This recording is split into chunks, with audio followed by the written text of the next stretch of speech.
অনেকে সিঁদুরে মেঘ দেখছেন, কোথাও মহারাষ্ট্রের মতো হয়ে যাবে না তো? অভিষেক বন্দ্যোপাধ্যায় দল থেকে বেরিয়ে এসে আবার নতুন তৃণমূল বলে আলাদা করে কোনো দল তৈরি করে ফেলবেন না তো? যদি তাই হয় তাহলে নতুন সমীকরণ কি হতে পারে? 26-এ বড় কোনো সারপ্রাইজ রয়েছে কিনা? প্রত্যেক মুহূর্তে নতুন নতুন জল্পনা সামনে ভাসছে, কারণ আজ বেলা 12:22 করা অভিষেক বন্দ্যোপাধ্যায়ের টুইটার এক্স হ্যান্ডেল, এখন তো এক্স হ্যান্ডেল নাম হয়ে গেছে, এক্স হ্যান্ডেলে করা সুবিশাল পোস্ট, যে বিষয়ে আসছিলাম যে আগুনটা কোথায় জ্বলছিল আর ঘিটা শুধুমাত্র মানিকতলা কেন্দ্রের উপনির্বাচন, হয়তো আগুনে এক ফোঁটা ঘি পড়েছে ব্যাস। এই মানিকতলা উপনির্বাচন কেন্দ্র, যেখানে নাম উঠে আসছে প্রয়াত মন্ত্রী সাধন পাণ্ডের স্ত্রী সুপ্তি পাণ্ডের নাম, এবং এই নাম বলছেন, রাম রেকমেন্ড করেছেন খোদ মমতা বন্দ্যোপাধ্যায়। প্রসঙ্গত বিগত 2-3 বছর ধরেই জানা যাচ্ছিল যে মানিকতলা কেন্দ্রের উপনির্বাচন হবে এবং একটা আইনি জটিলতাও ছিল। সেটার পর উপনির্বাচন যখন হবে তখন প্রার্থী হিসেবে থাকবেন হয়তো সাধন পাণ্ডের মেয়ে শ্রেয়া পাণ্ডে, এবং অভিষেক বন্দ্যোপাধ্যায়ের পছন্দের ক্যান্ডিডেটও তিনি। সেই মতো কাজও চলছিল জোর কদমে। মানিকতলার রাজনীতির ময়দানে শ্রেয়া পাণ্ডেকেই দেখতে পাওয়া যাচ্ছিল, কিন্তু হঠাৎ করে নবান্নের বৈঠকে হলো তার একদম উলটপুরান 180 ডিগ্রি উল্টে গিয়ে নাম শুনতে পাওয়া গেল সুপ্তি পাণ্ডের। এবং এই আলোচনার ঠিক 24 ঘন্টাও কাটেনি তার মধ্যে সোশ্যাল মিডিয়া অভিষেক বন্দ্যোপাধ্যায়ের এই পোস্ট। তাহলে কি কোথাও মমতা বন্দ্যোপাধ্যায়ের সঙ্গে দূরত্ব একটু একটু করে তৈরি হচ্ছিল, যেটা কিনা আরও বাড়িয়ে দিল কোথাও এই উপনির্বাচনের প্রার্থী ঘোষণার বৈঠক?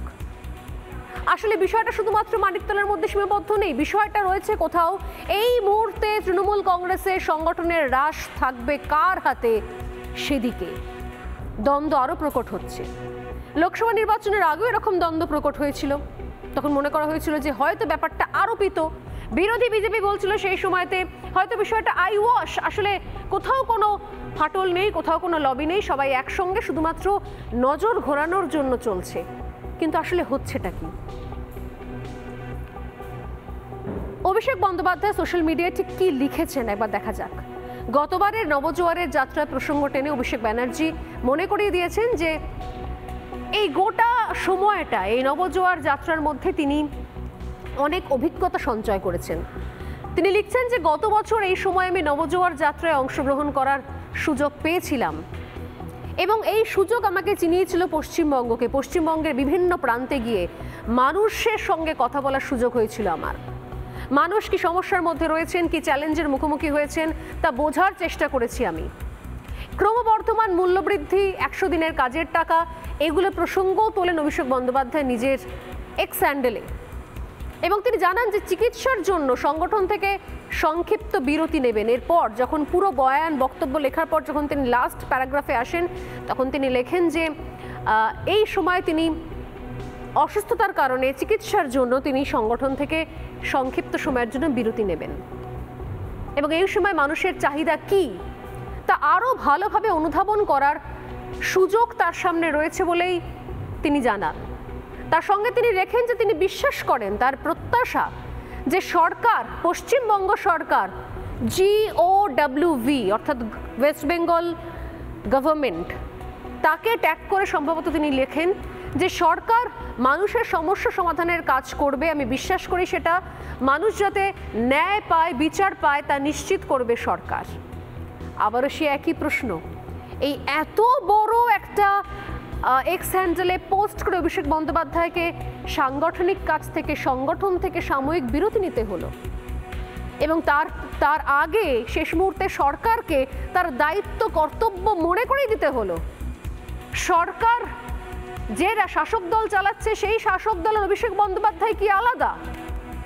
যে সংগঠন, যে শাসক দল সরকারে রয়েছে তারা আর অভিষেক বন্দ্যোপাধ্যায় কি আলাদা? সেই দলেরই তো একটা গুরুত্বপূর্ণ পদে তিনি আলো করে রয়েছেন। তাহলে সেই বার্তা হঠাৎ করে সোশ্যাল মিডিয়ায় ফলাও করে জানানোর কি অর্থ? তাহলে কি মমতা বন্দ্যোপাধ্যায়ের সঙ্গে অভিষেক বন্দ্যোপাধ্যায়ের দূরত্ব, যেটা ইতিমধ্যেই জল্পনা কথা তৈরি হয়েছিল, এর আগেও নব্য তৃণমূল হ্যাশট্যাগ সোশ্যাল মিডিয়া একসময় ট্রেন্ড করছিল, তৃণমূল কংগ্রেসের নতুন তরুণ যুব নেতারা সেই সময়তে নতুন তৃণমূলের হয়ে সওয়াল করছিলেন,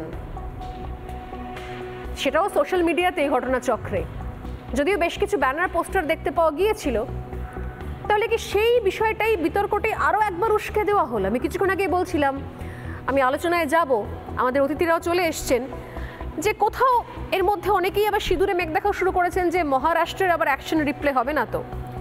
যাই হোক, এর মধ্যেই জানি রাখি যে সোশ্যাল মিডিয়ার ভরসাটাই রয়েছে। নতুন করে নতুন তৃণমূল বিতর্কটা সেটাও আরও একবার উস্কে গেল, কারণ এই দূরত্ব তৈরি করতে চাইছেন বলে।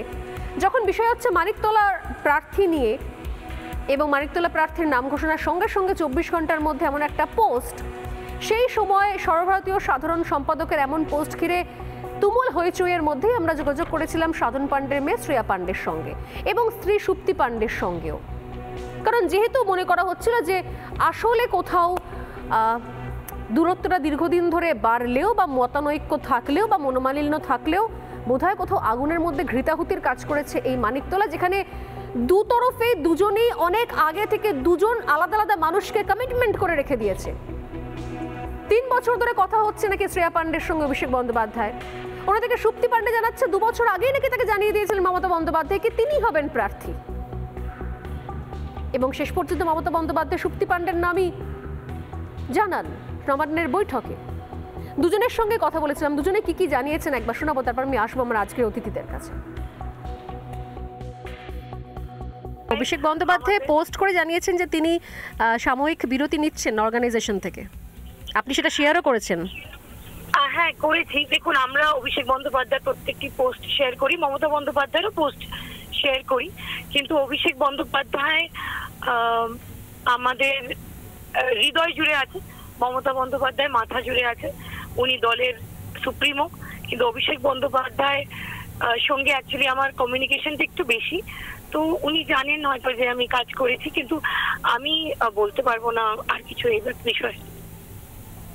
অভিষেক বন্দ্যোপাধ্যায় দলের থেকে কোথাও নেই দূরে, অভিষেক বন্দ্যোপাধ্যায় দলের মধ্যে থেকেই দল যে এত সাফল্যের দিকে এগিয়ে গেছে, সেখানে যেরকম মমতা বন্দ্যোপাধ্যায়ের মাথায় আশীর্বাদ ছিল, সেনাপতি অভিষেক বন্দ্যোপাধ্যায় ছিলেন। ডেফিনেটলি অভিষেক শ্রেয়াকে খুব পছন্দ করে এবং অ্যাট দ্য সেম টাইম আমাকে খুব রেসপেক্ট করে। অভিষেক খুব রেসপেক্ট করে। তো একটা তো কেস নয়, আরও নানান রকম কেস আছে, জানি না মমতার সঙ্গে মতের অনেক হয়েছে কিনা, হতেও পারে। অভিষেক ভারী ক্লান্ত, এতগুলো একটা বড় নির্বাচন করে প্রচণ্ড, ছেলেটাকে দেখেই তো মনে হচ্ছে কত ক্লান্ত, তার জন্য একটু রেস্টিংয়েও যেতে পারে। এর পেছনে কোনো মানে অ্যালিগোরিক্যাল সিগনিফিকেন্স না খুঁজতে যাওয়াই ভালো বলে আমার মনে হয়, কোনো অন্তর্নিহিত তাৎপর্য না খোঁজাই ভালো মনে হয়।